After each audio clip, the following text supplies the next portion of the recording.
The Nameless City.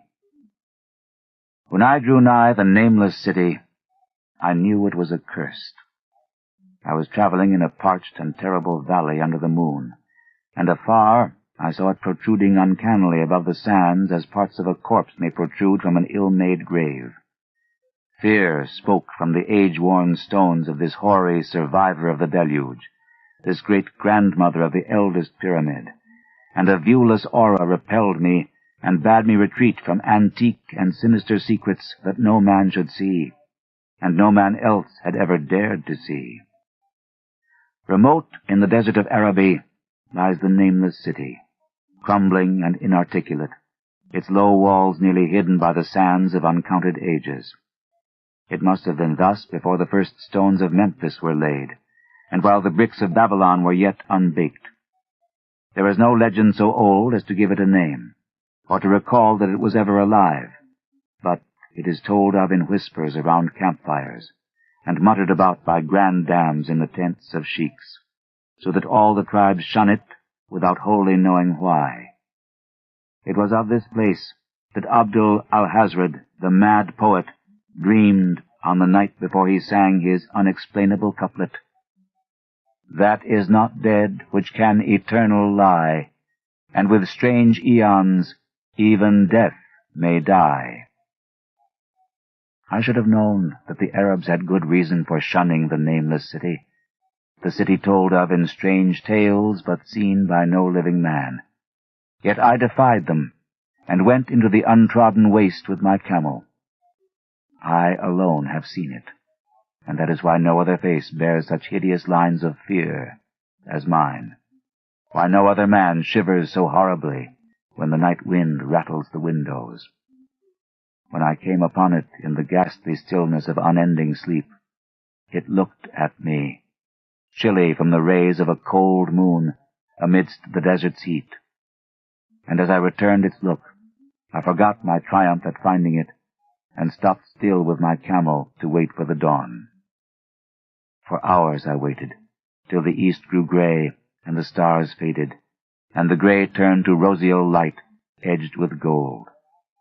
I heard a moaning, and saw a storm of sand stirring among the antique stones, though the sky was clear and the vast reaches of the desert still.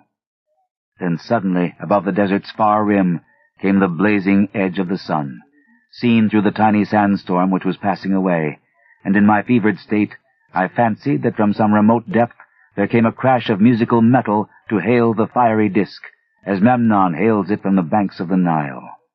My ears rang, and my imagination seethed as I led my camel slowly across the sand to that unvocal stone place, that place too old for Egypt and Meroe to remember, that place which I alone of living men had seen. In and out amongst the shapeless foundations of houses and palaces I wandered, finding never a carving or inscription to tell of those men, if men they were, who built the city and dwelt therein so long ago. The antiquity of the spot was unwholesome, and I longed to encounter some sign or device to prove that the city was indeed fashioned by mankind. There were certain proportions and dimensions in the ruins which I did not like. I had with me many tools, and dug much within the walls of the obliterated edifices, but progress was slow, and nothing significant was revealed. When night and the moon returned, I felt a chill wind which brought new fear, so that I did not dare to remain in the city. And as I went outside the antique walls to sleep, a small, sighing sandstorm gathered behind me, blowing over the gray stones, though the moon was bright and most of the desert still.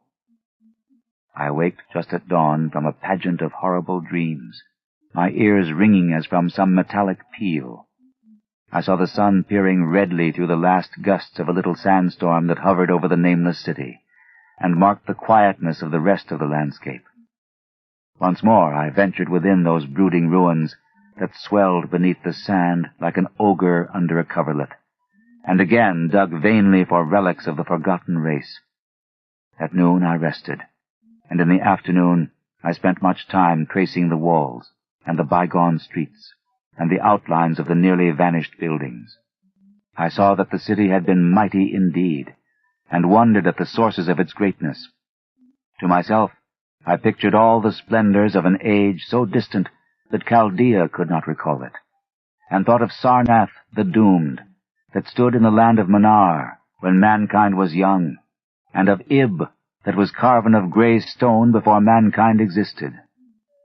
All at once, I came upon a place where the bedrock rose stark through the sand and formed a low cliff, and here I saw with joy what seemed to promise further traces of the antediluvian people.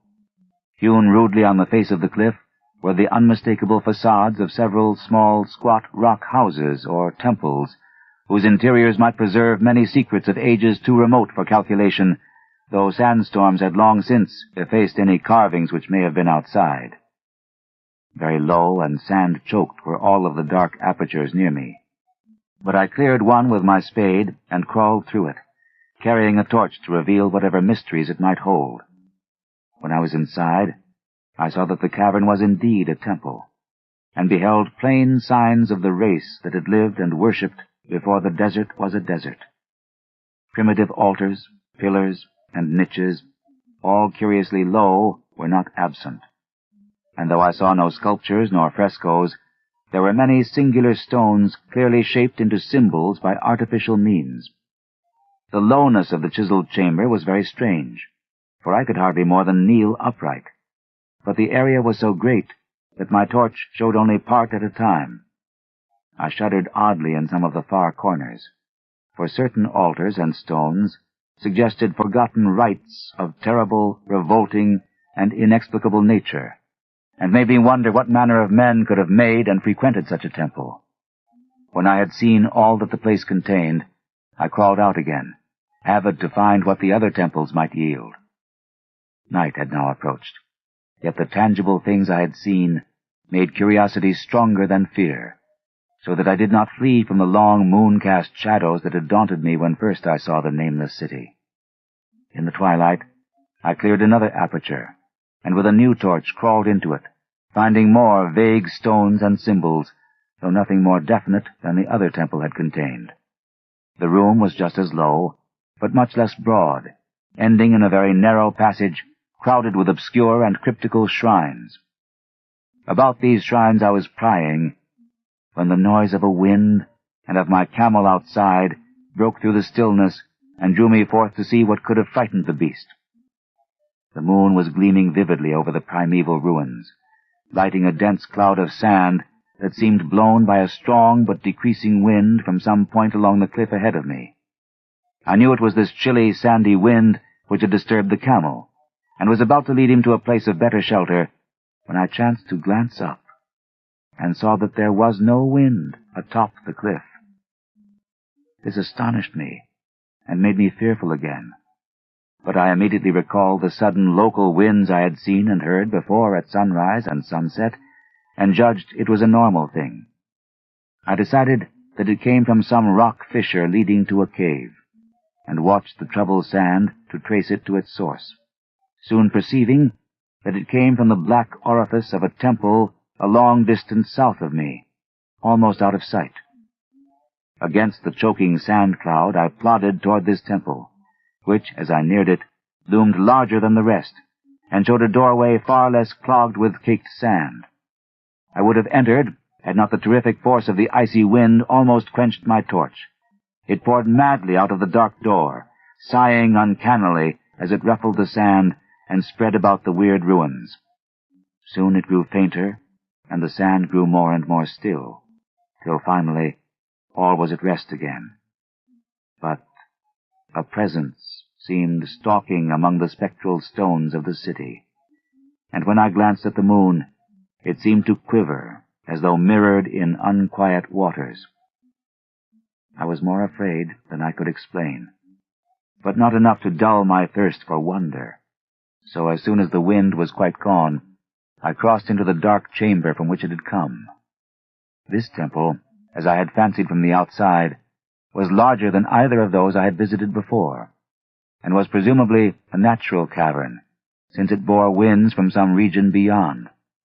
Here I could stand quite upright, but saw that the stones and altars were as low as those in the other temples. On the walls and roof I beheld for the first time some traces of the pictorial art of the ancient race, curious curling streaks of paint that had almost faded or crumbled away, and on 2 of the altars I saw, with rising excitement, a maze of well-fashioned curvilinear carvings. As I held my torch aloft, it seemed to me that the shape of the roof was too regular to be natural, and I wondered what the prehistoric cutters of stone had first worked upon. Their engineering skill must have been vast. Then a brighter flare of the fantastic flame showed me that for which I had been seeking, the opening to those remoter abysses whence the sudden wind had blown, and I grew faint when I saw that it was a small and plainly artificial door chiseled in the solid rock. I thrust my torch within, beholding a black tunnel with the roof arching low over a rough flight of very small, numerous, and steeply descending steps. I shall always see those steps in my dreams, for I came to learn what they meant. At the time I hardly knew whether to call them steps or mere footholds in a precipitous descent. My mind was whirling with mad thoughts, and the words and warnings of Arab prophets seemed to float across the desert from the land that men know to the nameless city that men dare not know. Yet I hesitated only a moment before advancing through the portal and commencing to climb cautiously down the steep passage, feet first, as though on a ladder. It is only in the terrible phantasms of drugs or delirium that any other man can have had such a descent as mine. The narrow passage led infinitely down, like some hideous haunted well, and the torch I held above my head could not light the unknown depths toward which I was crawling. I lost track of the hours and forgot to consult my watch, though I was frightened when I thought of the distance I must be traversing. There were changes of direction and of steepness, and once I came to a long, low, level passage where I had to wriggle feet first along the rocky floor, holding my torch at arm's length beyond my head. The place was not high enough for kneeling. After that were more of the steep steps, and I was still scrambling down interminably when my failing torch died out. I do not think I noticed it at the time, for when I did notice it, I was still holding it high above me as if it were ablaze. I was quite unbalanced with that instinct for the strange and the unknown which has made me a wanderer upon earth and a haunter of far, ancient, and forbidding places. In the darkness there flashed before my mind fragments of my cherished treasury of demoniac lore, sentences from Al-Hazred, the mad Arab, paragraphs from the apocryphal nightmares of Damascius, and infamous lines from the delirious Images du Monde of Gautier de Metz. I repeated queer extracts, and muttered of Afrasiab and the demons that floated with him down the Oxus, later chanting over and over again a phrase from one of Lord Dunsany's tales, the unreverberate blackness of the abyss. Once, when the descent grew amazingly steep, I recited something in sing-song from Thomas Moore, until I feared to recite more. A reservoir of darkness, black as witches' cauldrons are, when filled with moon drugs in the eclipse distilled. Leaning to look if foot might pass down through that chasm, I saw beneath, as far as vision could explore, the jetty sides as smooth as glass, looking as if just varnished o'er with that dark pitch the sea of death throws out upon its slimy shore. Time had quite ceased to exist when my feet again felt a level floor, and I found myself in a place slightly higher than the rooms in the 2 smaller temples, now so incalculably far above my head.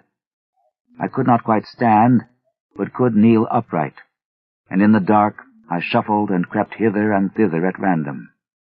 I soon knew that I was in a narrow passage, whose walls were lined with cases of wood, having glass fronts.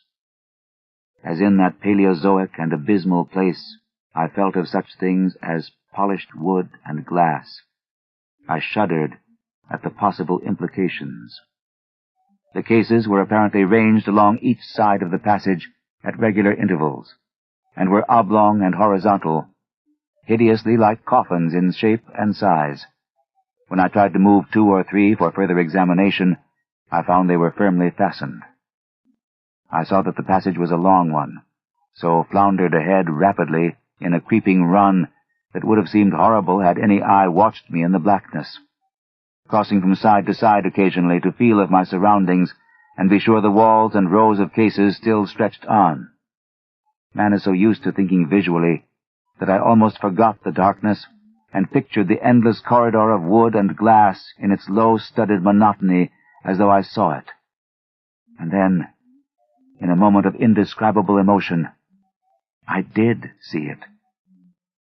Just when my fancy merged into real sight, I cannot tell, but there came a gradual glow ahead, and all at once I knew that I saw the dim outlines of the corridor and the cases, revealed by some unknown subterranean phosphorescence.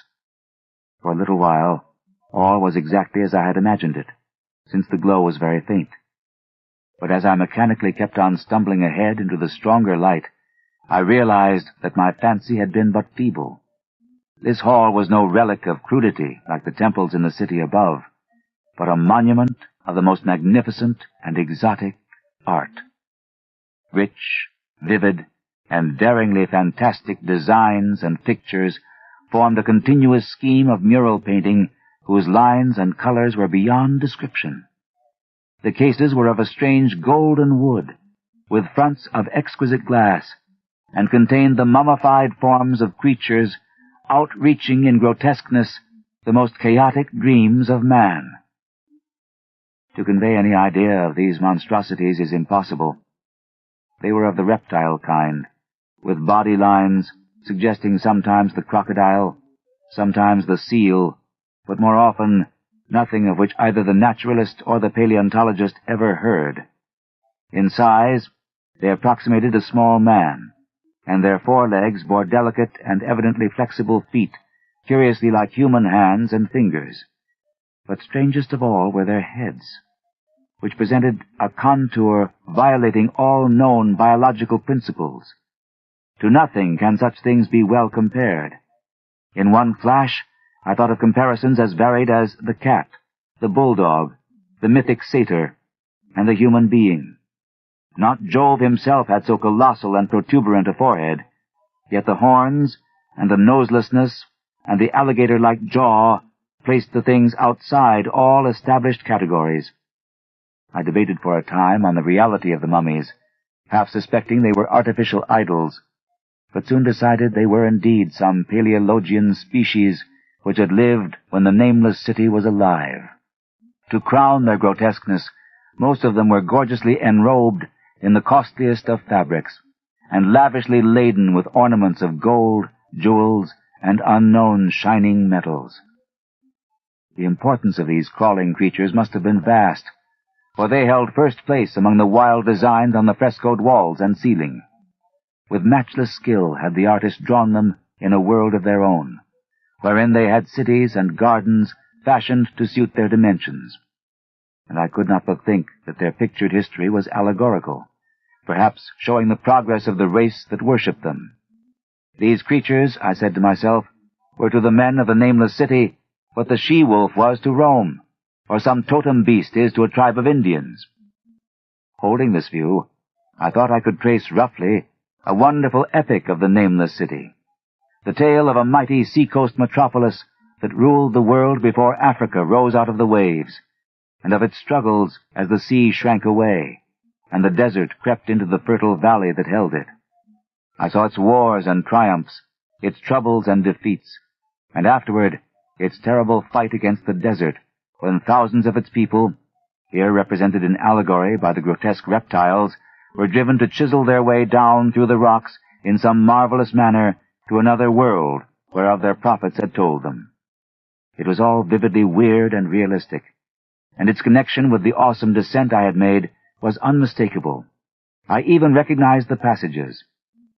As I crept along the corridor toward the brighter light, I saw later stages of the painted epic, the leave-taking of the race that had dwelt in the Nameless city and the valley around for 10 million years, the race whose souls shrank from quitting scenes their bodies had known so long, where they had settled as nomads in the earth's youth, hewing in the virgin rock those primal shrines at which they never ceased to worship. Now that the light was better, I studied the pictures more closely, and remembering that the strange reptiles must represent the unknown men, pondered upon the customs of the Nameless City. Many things were peculiar and inexplicable. The civilization, which included a written alphabet, had seemingly risen to a higher order than those immeasurably later civilizations of Egypt and Chaldea. Yet there were curious omissions. I could, for example, find no pictures to represent deaths or funeral customs, save such as were related to wars, violence, and plagues. And I wondered at the reticence shown concerning natural death. It was as though an ideal of earthly immortality had been fostered as a cheering illusion. Still nearer the end of the passage were painted scenes of the utmost picturesqueness and extravagance, contrasted views of the Nameless City in its desertion and growing ruin, and of the strange new realm or paradise to which the race had hewed its way through the stone. In these views, the city and the desert valley were shown always by moonlight, a golden nimbus hovering over the fallen walls and half revealing the splendid perfection of former times, shown spectrally and elusively by the artist. The paradisal scenes were almost too extravagant to be believed, portraying a hidden world of eternal day, filled with glorious cities and ethereal hills and valleys. At the very last, I thought I saw signs of an artistic anticlimax. The paintings were less skillful, and much more bizarre than even the wildest of the earlier scenes. They seemed to record a slow decadence of the ancient stock, coupled with a growing ferocity toward the outside world from which it was driven by the desert. The forms of the people, always represented by the sacred reptiles, appeared to be gradually wasting away, though their spirit, as shown hovering about the ruins by moonlight, gained in proportion. Emaciated priests, displayed as reptiles in ornate robes, cursed the upper air and all who breathed it. And one terrible final scene showed a primitive-looking man, perhaps a pioneer of ancient Irem, the city of pillars, torn to pieces by members of the elder race. I remembered how the Arabs fear the Nameless City, and was glad that beyond this place the gray walls and ceiling were bare. As I viewed the pageant of mural history, I had approached very closely the end of the low-ceilinged hall, and was aware of a great gate, through which came all of the illuminating phosphorescence. Creeping up to it, I cried aloud in transcendent amazement at what lay beyond. For instead of other and brighter chambers, there was only an illimitable void of uniform radiance, such as one might fancy when gazing down from the peak of Mount Everest upon a sea of sunlit mist. Behind me was a passage so cramped that I could not stand upright in it. Before me was an infinity of subterranean effulgence. Reaching down from the passage into the abyss was the head of a steep flight of steps, small, numerous steps like those of the black passages I had traversed. But after a few feet, the glowing vapors concealed everything. Swung back open against the left-hand wall of the passage was a massive door of brass, incredibly thick and decorated with fantastic bas-reliefs, which could, if closed, shut the whole inner world of light away from the vaults and passages of rock. I looked at the steps, and for the nonce dared not try them. I touched the open brass door, and could not move it. Then I sank prone to the stone floor, my mind aflame with prodigious reflections which not even a death-like exhaustion could banish. As I lay still with closed eyes, free to ponder, many things I had lightly noted in the frescoes came back to me with new and terrible significance. Scenes representing the Nameless City in its heyday, the vegetation of the valley around it, and the distant lands with which its merchants traded. The allegory of the crawling creatures puzzled me by its universal prominence, and I wondered that it should be so closely followed in a pictured history of such importance. In the frescoes, the Nameless City had been shown in proportions fitted to the reptiles. I wondered what its real proportions and magnificence had been, and reflected a moment on certain oddities I had noticed in the ruins. I thought curiously of the lowness of the primal temples and of the underground corridor, which were doubtless hewn thus out of deference to the reptile deities there honored, though it perforce reduced the worshippers to crawling. Perhaps the very rites had involved the crawling in imitation of the creatures. No religious theory, however, could easily explain why the level passage in that awesome descent should be as low as the temples, or lower, since one could not even kneel in it. As I thought of the crawling creatures, whose hideous, mummified forms were so close to me, I felt a new throb of fear. Mental associations are curious, and I shrank from the idea that, except for the poor primitive man torn to pieces in the last painting, mine was the only human form amidst the many relics and symbols of primordial life. But as always in my strange and roving existence, wonder soon drove out fear, for the luminous abyss and what it might contain presented a problem worthy of the greatest explorer. That a weird world of mystery lay far down that flight of peculiarly small steps I could not doubt, and I hoped to find there those human memorials which the painted corridor had failed to give. The frescoes had pictured unbelievable cities, hills, and valleys in this lower realm, and my fancy dwelt on the rich and colossal ruins that awaited me. My fears, indeed, concerned the past rather than the future. Not even the physical horror of my position in that cramped corridor of dead reptiles and antediluvian frescoes, miles below the world I knew, and faced by another world of eerie light and mist, could match the lethal dread I felt at the abysmal antiquity of the scene and its soul. An ancientness so vast that measurement is feeble seemed to leer down from the primal stones and rock-hewn temples in that nameless city, while the very latest of the astounding maps in the frescoes showed oceans and continents that man has forgotten, with only here and there some vaguely familiar outline. Of what could have happened in the geological eons since the paintings ceased, and the death-hating race resentfully succumbed to decay, no man might say. Life had once teemed in these caverns, and in the luminous realm beyond. Now I was alone with vivid relics, and I trembled to think of the countless ages through which these relics had kept a silent and deserted vigil.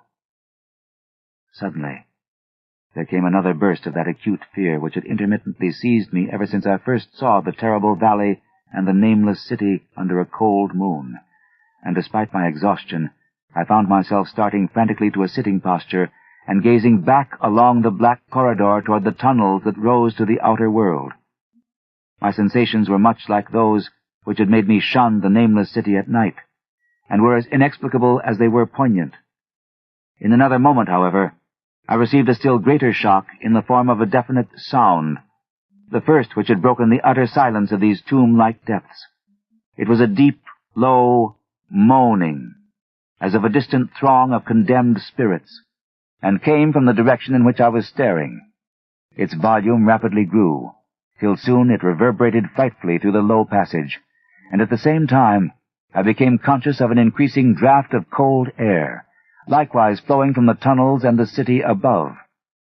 The touch of this air seemed to restore my balance, for I instantly recalled the sudden gusts which had risen around the mouth of the abyss each sunset and sunrise, one of which had indeed served to reveal the hidden tunnels to me.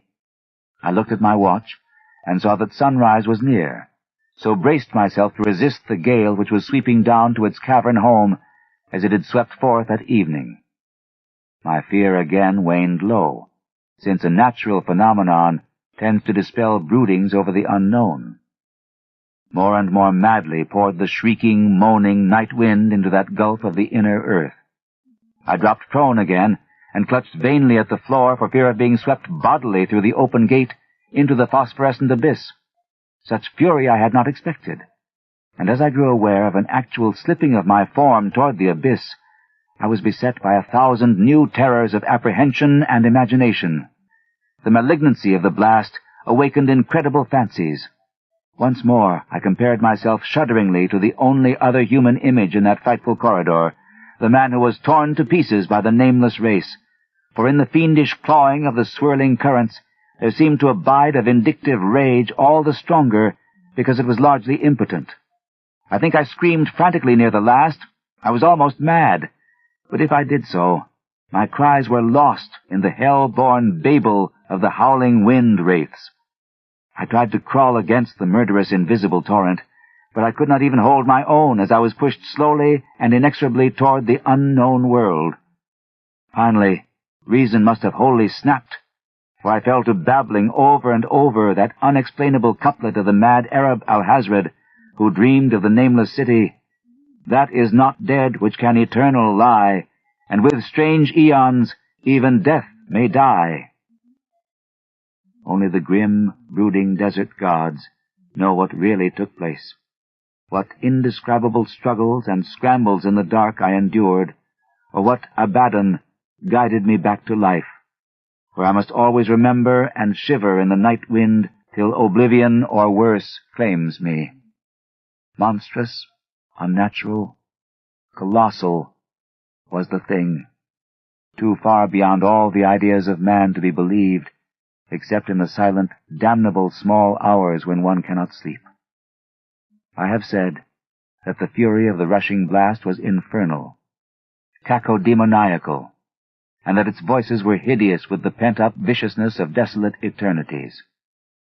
Presently those voices, while still chaotic before me, seemed to my beating brain to take articulate form behind me, and down there, in the grave of unnumbered eon-dead antiquities, leagues below the dawn-lit world of men, I heard the ghastly cursing and snarling of strange-tongued fiends. Turning, I saw outlined against the luminous ether of the abyss what could not be seen against the dusk of the corridor, a nightmare horde of rushing devils, hate-distorted, grotesquely panoplied, half-transparent, devils of a race no man might mistake, the crawling reptiles of the nameless city. And as the wind died away, I was plunged into the ghoul-peopled blackness of earth's bowels, for behind the last of the creatures, the great brazen door clanged shut with a deafening peal of metallic music, whose reverberations swelled out to the distant world to hail the rising sun, as Memnon hails it from the banks of the Nile.